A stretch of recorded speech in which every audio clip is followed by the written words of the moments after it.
ಶುಕ್ಲಾಂಬರಧರಂ ವಿಷ್ಣುಂ ಶಶಿವರ್ಣಂ ಚತುರ್ಭುಜಂ ಪ್ರಸನ್ನವದನಂ ಧ್ಯಾಯೇತ್ ಸರ್ವ ವಿಘ್ನೋಪಶಾಂತಿ. ಈ ಕತೆ ನಿಮಗೆ ಬಹಳ ವಿಷಯಗಳನ್ನು ತಿಳಿಸ್ಕೊಡುತ್ತೆ. ನಾಗಪಂಚಮಿ ಏನಕ್ಕೆ ಮಾಡಬೇಕು, ಹೇಗೆ ಇದು ಪ್ರಚಲಿತಕ್ಕೆ ಬಂತು ಅಂತಕ್ಕಂಥದ್ದು, ಸರ್ಪಗಳ ಬಗ್ಗೆ ನಿಮಗೆ ಮಾಹಿತಿ ಇದೆಯಾ, ನಿಮಗಿದು ಗೊತ್ತಿದೆಯಾ, ಸರ್ಪಗಳ ನಾಲಿಗೆ ಏನಕ್ಕೆ ತುಂಡಾಯಿತು, ಸರ್ಪಗಳಿಗೆ ಎಸ್ಪೆಷಲಿ ಗಂಡು ಸರ್ಪಗಳಿಗೆ 2 ಲಿಂಗಗಳು ಏನಕ್ಕೆ ಬಂತು, ಮೂರನೇದಾಗಿ 2 ತಲೆ 3 ತಲೆ 5 ತಲೆ 7 ತಲೆ ಸರ್ಪಗಳು ಏನಾದವು, ಈ ಎಲ್ಲ ವಿಷಯಗಳು ಈ ಕಥೆಯಲ್ಲಿದೆ. ನಮ್ಮ ಪುರಾತನ ಕಾಲದಲ್ಲಿ ಇರ್ತಕ್ಕಂಥ ಈ ಕಥೆಗಳು ಜ್ಞಾನ ವಿಜ್ಞಾನ ಅಷ್ಟೇ ಅಲ್ದಿರ ಚರಿತ್ರೆ ಮತ್ತು ಕೆಲವು ವ್ಯಾಲ್ಯೂಬಲ್ ಥಿಂಗ್ಸ್ನ ಹೊಂದಿದೆ. ಹಾಗಾಗಿ ಟೈಮ್ ಪಾಸ್ ಮಾಡೋರು ಈ ಕಥೆನ ಕೇಳೋದು ಬೇಡ. ಯಾಕೆಂದರೆ ಈ ಕಥೆನ ಕೇಳೋದ್ರಿಂದ ತುಂಬ ಪುಣ್ಯ ಸಿಗುತ್ತೆ, ತುಂಬ ಜ್ಞಾನ ಸಿಗುತ್ತೆ. ಹಾಗಾಗಿ ಆರಾಮಾಗಿ ಈ ಕಥೆಯನ್ನು ಕೇಳಿ ನಾಗಪಂಚಮಿ ಏನಕ್ಕೆ ಮಾಡ್ತಾ ಇರ್ತಕ್ಕಂಥ ಒಂದು ಉದ್ದೇಶ ನಿಮಗೆ ಗೊತ್ತಾಗ್ತದೆ, ಮತ್ತು ಒಂದು ಮಹತ್ವವಾಗಿರ್ತಕ್ಕಂಥ ವಿಷಯಗಳು ನಿಮಗೆ ತಿಳಿಯುತ್ತೆ. ಬಹಳ ಹಿಂದೆ ದಕ್ಷ ಪ್ರಜಾಪತಿ ಬ್ರಹ್ಮನಿಗೆ ಕದ್ರು ಮತ್ತು ವಿನುತೆ ಅಂತಕ್ಕಂಥ 2 ಸುಂದರ ಕನ್ಯೆಯರು ಮಕ್ಕಳಿರ್ತಾರೆ. ಇವರನ್ನು ಕಶ್ಯಪ ಅಂತಕ್ಕಂಥ ಮಹರ್ಷಿಗೆ ಕೊಟ್ಟು ಮದುವೆ ಮಾಡ್ತಾನೆ. ತದನಂತರದಲ್ಲಿ ಕಶ್ಯಪರು ತುಂಬ ವರ್ಷಗಳ ಒಂದು ಸುದೀರ್ಘ ಯಾಗವನ್ನು ಮಾಡಬೇಕು ಅಂತ ಒಂದು ವಿಚಾರವನ್ನು ಮಾಡಿ ಈ ಒಂದು ಯಜ್ಞಕ್ಕೆ ಏನು ಮಾಡ್ತಾರೆ, ಕದ್ರು ಮತ್ತು ವಿನುತೆಯರ ಸಹಾಯವನ್ನು ಕೋರ್ತಾರೆ. ಈ ಯಜ್ಞ ಸರಾಗವಾಗಿ ಸುಲಲಿತವಾಗಿ ಯಾವುದೇ ರೀತಿಯಾಗಿರ್ತಕ್ಕಂಥ ವಿಘ್ನಗಳಿಲ್ಲದೆ ಪರಿಪೂರ್ಣ ಆಗುತ್ತೆ. ಇದರಿಂದ ಬಹಳ ಸಂತೋಷವಾಗಿರ್ತಕ್ಕಂಥ ಕಶ್ಯಪರು ಕದ್ರು ಮತ್ತು ವಿನುತೆಯರನ್ನ ಕರೆದು ತಲಾ ವರಗಳನ್ನು ಕೇಳ್ಕೊಳ್ಳಿ ಅಂತ ಕೇಳ್ತಾರೆ. ಆಗ ಕದ್ರು ಕೇಳ್ಕೊತಾಳೆ, ಕಣ್ಣನ್ನು ಮುಚ್ಚಿ, ಭಗವಾನ್ ನನಗೆ 1,000 ನಾಗಗಳನ್ನು ವರವಾಗಿ ಕೊಡು, ಅವರು ವೀರ್ಯವಂತರಾಗಿರಬೇಕು, ಶಕ್ತಿಶಾಲಿಗಳಾಗಿರಬೇಕು, ಹಾಗೂ ತೀಕ್ಷ್ಣ ಬುದ್ಧಿ ಇರ್ತಕ್ಕಂಥವರಾಗಿರಬೇಕು ಅಂತ ಕೇಳ್ತಾಳೆ. ವಿನುತೆ, ಭಗವಾನ್ ನನಗೆ 1000 ಬೇಡ, 2 ಮಕ್ಕಳು ಸಾಕು, ಅವರು ಶೌರ್ಯವಂತರಾಗಿರಬೇಕು, ಲೋಕ ಕಲ್ಯಾಣಕ್ಕಾಗಿ ಅವರು ತಮ್ಮ ಜೀವನವನ್ನು ಮುಡುಪಾಗಿರಬೇಕು ಅಂತ ಹೇಳಿ ಕೋರ್ಕೊತಾಳೆ. ಇಬ್ಬರನ್ನು ಕೇಳಿದ ಕಶ್ಯಪರು ಏವಮಸ್ತು ತಥಾಸ್ತು ಅಂತಕ್ಕಂಥ ವರವನ್ನು ಕೊಡ್ತಾರೆ. ಈ ವರಗಳನ್ನು ಪಡೆದಂಥ ಇಬ್ಬರುಗಳು ಕದ್ರುವಿಗೆ 1000 ಮೊಟ್ಟೆಗಳು, ವಿನುತೆಗೆ 2 ಮೊಟ್ಟೆಗಳು ಪ್ರಸಾದವಾಗಿ ಬರ್ತದೆ. ಇದನ್ನು ಸಖಿಯರು ದಿನಾಗಲೂ ಬಿಸಿ ಮಾಡ್ತಾ ಇರ್ತಾರೆ. 500 ವರ್ಷಗಳಾದ ಮೇಲೆ ಕದ್ರುವಿಗೆ 1,000 ನಾಗಗಳು ಜನ್ಮಿಸುತ್ತವೆ. ಕದ್ರು ವೀರ್ಯವಂತರಾಗಿರ್ತಕ್ಕಂಥ ಮಕ್ಕಳು ಬೇಕು ಅಂತ ಕೇಳ್ಕೊಂಡಿದ್ದಕ್ಕೆ ಅದರ ಪ್ರತಿಫಲವಾಗಿ ಗಂಡು ನಾಗರ ಹಾವುಗಳಿಗೆ 2 ಲಿಂಗಗಳಿರುತ್ತೆ. ಸಂತಾನೋತ್ಪತ್ತಿ ಮಾಡಲಿಕ್ಕೆ ತಕ್ಷಣವಾಗಿ ಒಂದಾದ ಮೇಲೆ ಇನ್ನೊಂದು ಲಿಂಗಗಳು ಸಂತಾನೋತ್ಪತ್ತಿಗೆ ಸಹಾಯ ಮಾಡಲಿಕ್ಕೆ ವೀರ್ಯವನ್ನು ಸದಾ ತುಂಬಿರ್ತದೆ. ಹೀಗಾಗಿ ಸರ್ಪಗಳಿಗೆ 2 ಲಿಂಗಗಳ ವರ ಇದೆ. ಇನ್ನೂ ಸ್ವಲ್ಪ ಕಳೆದ ನಂತರ ವಿನುತೆಗೆ ಮಾತ್ರ ಮೊಟ್ಟೆಗಳಿಂದ ಯಾವುದೇ ಮಕ್ಕಳಾಗಲ್ಲ.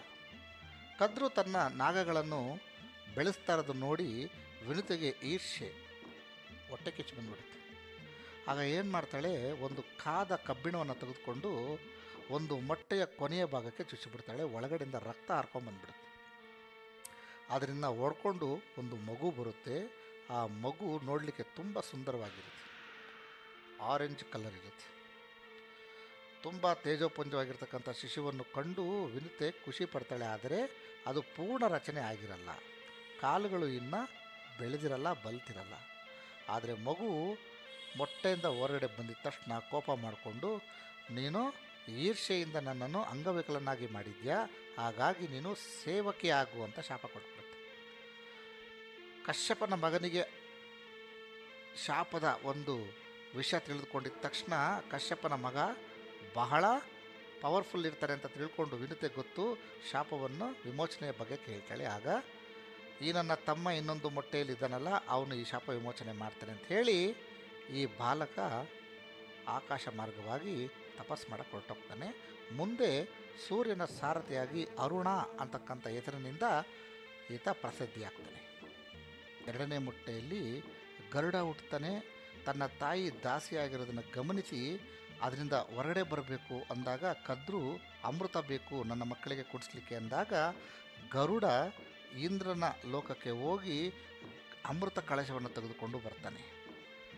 ಆಗ ಇನ್ನೇನು ಭೂಲೋಕಕ್ಕೆ ಅದನ್ನು ಇಡಬೇಕು. ಆಗ ನಾರದರು ಹೇಳ್ತಾರೆ, ಇದನ್ನು ಹಾಗೆ ಹೇಗಪ್ಪ ಇಡ್ತೀಯಾ, ಒಂದು ಒಳ್ಳೆಯ ಜಾಗದಲ್ಲಿ ಇಡು ಅಂದಾಗ ಸುತ್ತಲೂ ಮುಳ್ಳು ಇರ್ತಕ್ಕಂಥ ಒಂದು ಗೂಡಿನಲ್ಲಿ ಈ ಕಳಶವನ್ನು ಇಡ್ತಾರೆ.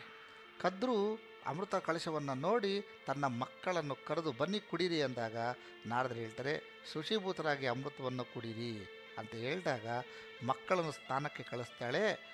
ಮಕ್ಕಳು ಸ್ನಾನ ಮುಗಿಸ್ಕೊಂಡು ನಾಗಗಳು ಬೇಗ ಬೇಗ ಬರ್ತವೆ.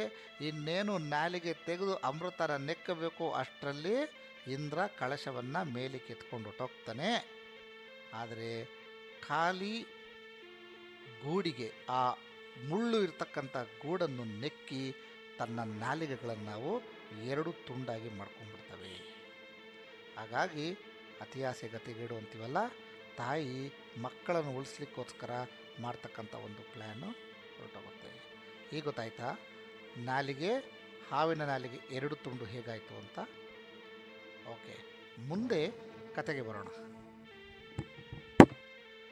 ಹೀಗಿರುವಾಗ ಸಮುದ್ರ ಮಂಥನ ಆಗ್ತದೆ. ಆ ಸಮುದ್ರ ಮಂಥನದಿಂದ ಎಷ್ಟೊಂದು ವಸ್ತುಗಳು ಹೊರಗಡೆ ಬರ್ತದೆ. ಅದರಲ್ಲಿ ಒಂದು ಉಚ್ಚೈಶ್ರವಸ್ಸು ಅಂತಕ್ಕಂಥ ಒಂದು ಉತ್ತಮ ಲಕ್ಷಣಗಳಿರ್ತಕ್ಕಂಥ ಒಂದು ಕುದುರೆ ನೋಡಲು ತುಂಬ ಚೆನ್ನಾಗಿರ್ತದೆ. ಆವತ್ತಿನ ಕಾಲದಲ್ಲಿ ಈ ಉಚ್ಚೈಶ್ರವಸ್ಸು ಕುದುರೆಯನ್ನು ಯಾರಾದರೂ ನೋಡಿದರೆ ಅವರು ಭಾಗ್ಯವಂತರು, ಆವತ್ತು ಅವರಿಗೆ ಲಕ್ ಬರುತ್ತೆ ಅಂತಕ್ಕಂಥದ್ದು ಪ್ರಚಲಿತ ಆಗಿರುತ್ತೆ.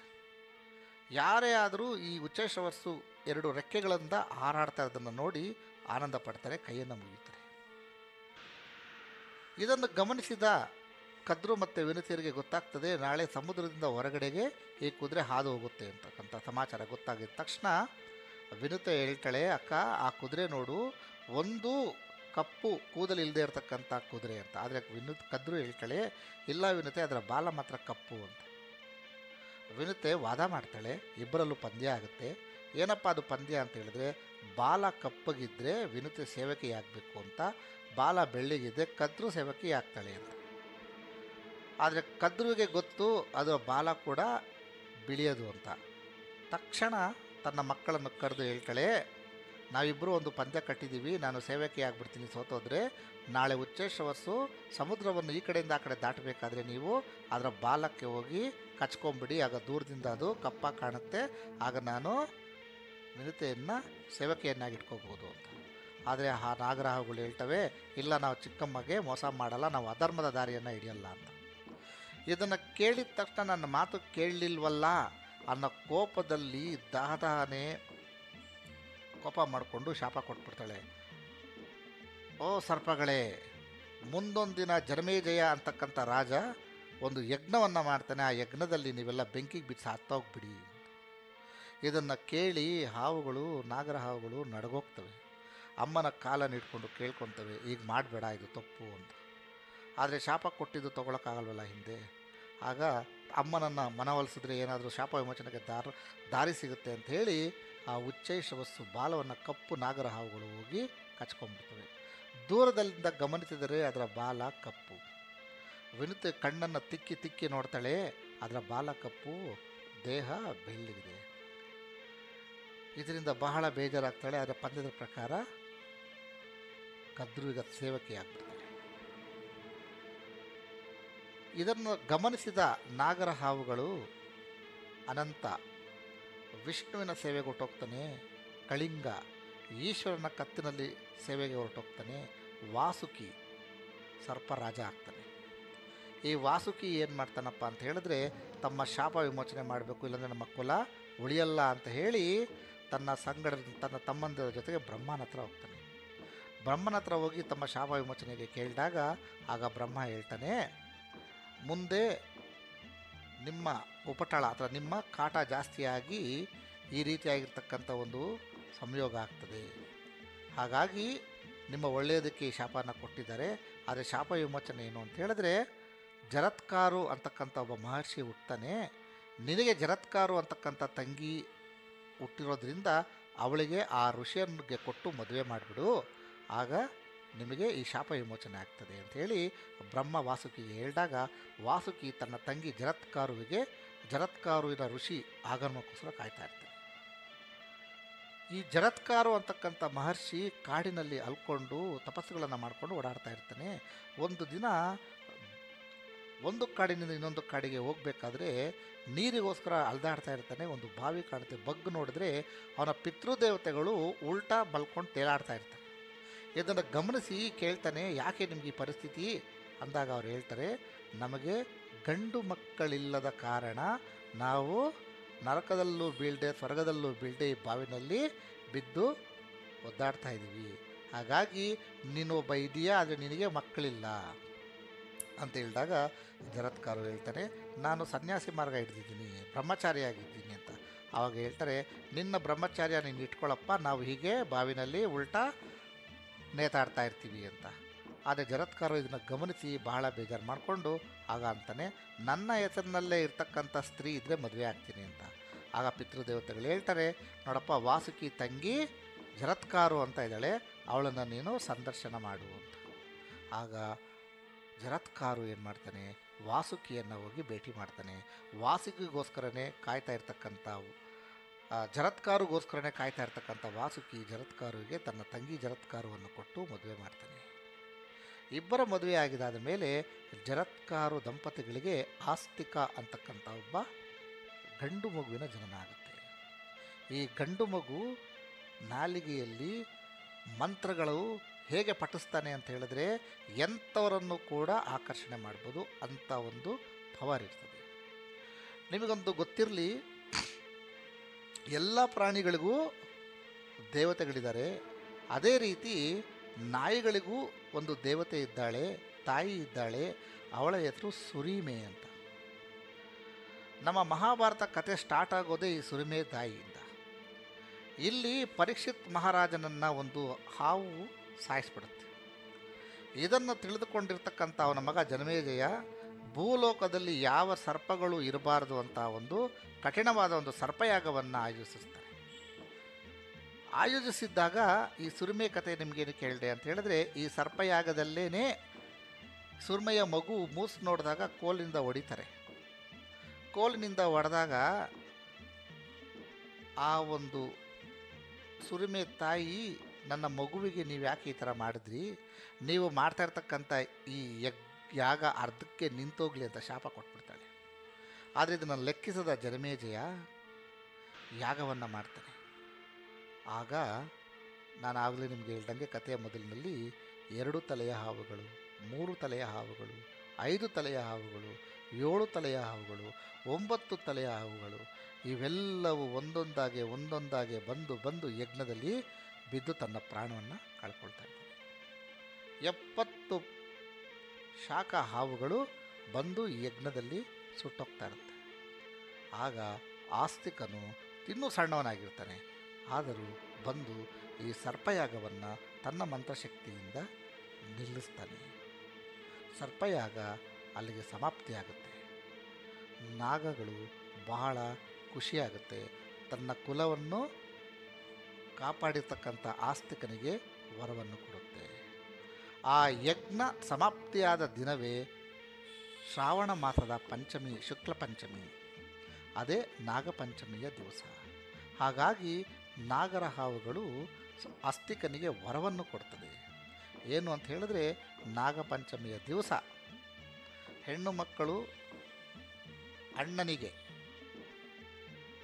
ಪೂಜೆಯನ್ನು ಮಾಡುವುದಾಗಲಿ, ಅಣ್ಣನಿಂದ ಆಶೀರ್ವಾದವನ್ನು ಪಡೆದುಕೊಂಡಿದ್ದಾದರೆ ಅವನಿಗೆ ಒಳ್ಳೆಯ ಪುತ್ರ ಜನನವಾಗುತ್ತೆ ಅಂತ.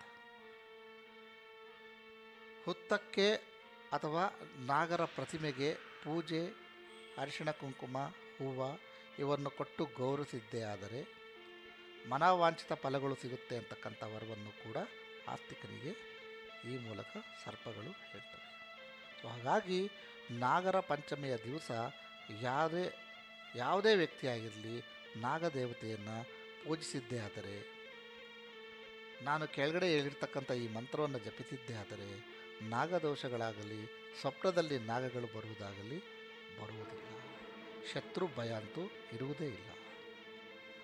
ಓಂ ನಾಗರಾಜಾಯ ವಿದ್ಮಹೇ ಚಕ್ಷುಶ್ರವಣಾಯ ಧೀಮಹಿ ತನ್ನೋ ಸರ್ಪ ಪ್ರಚೋದಯಾತ್. ಓಂ ನಾಗರಾಜಾಯ ವಿದ್ಮಹೇ ಚಕ್ಷುಶ್ರವಣಾಯ ಧೀಮಹಿ ತನ್ನೋ ಸರ್ಪ ಪ್ರಚೋದಯಾತ್. ಈ ಮಂತ್ರವನ್ನು ನೀವು 108 ಸತಿ ಹೇಳ್ಕೋಬಹುದು.